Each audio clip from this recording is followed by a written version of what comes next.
Shuri Mary Jane Moses Vaji, Tetl'it Gwich'in Digital, Tetl'it Gwich'in Digital,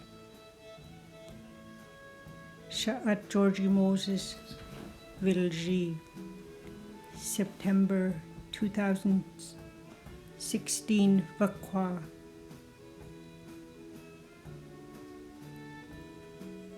1979 Gwich'in Old Crow Ichu Tr'ondëk Hwëch'in Digital Storytelling. My late parents were Mary and William Vitraqua of Fort McPherson. My mother was born in the Blackstone area in the early 1900s.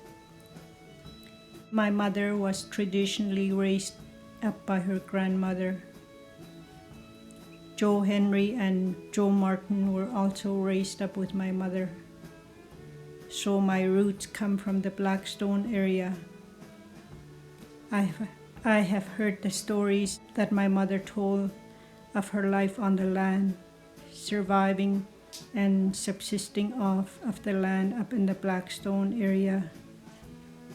My grandmother, Jemima Kendi, my mother's mother, is buried up by Cache Creek.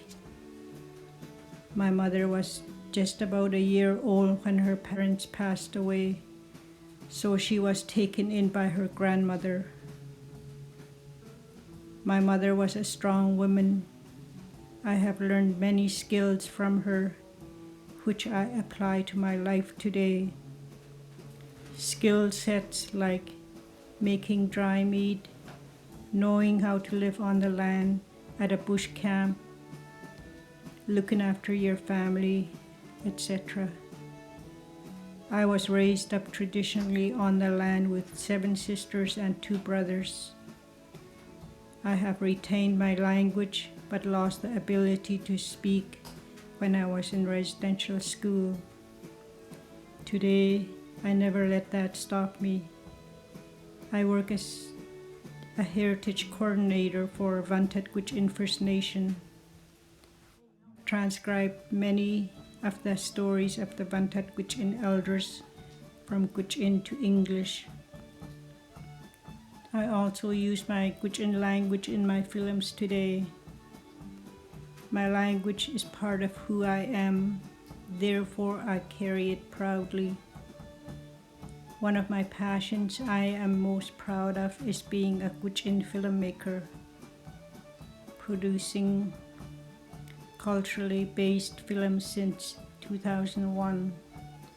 I have 9 short films to my credit, my stories told in my own way. Filmmaking has taken me to many places like Tromsø, Norway in 2005 to show imprints of our ancestors, part 1.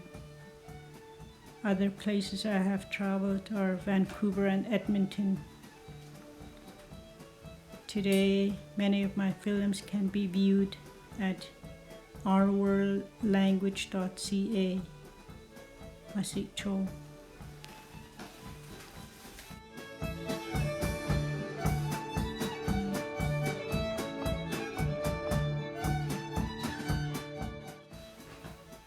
The land is our best teacher, second to the elders' teachings. The land is also a healer. Respecting the land and animals is a big part of our Gwich'in culture and traditions. The teachings of how to be a good provider is passed down through the generations. Our life with all that is around us, our ecosystem, is shaped by the land and environment we live in. Using the knowledge and teachings handed to us is very important and essential. This is where we learn respect for everything. If we don't learn that, we have hard times. We have to be good, responsible land stewards so that all is in balance and that our lives are sustained by the animals that we depend on for our survival and our sustenance. We have to be able to adapt to climatic changes around us and conserve where and when we have to conserving for our future generations after us. It is healing to be on the land, to be able to ground ourselves from a fast-paced society.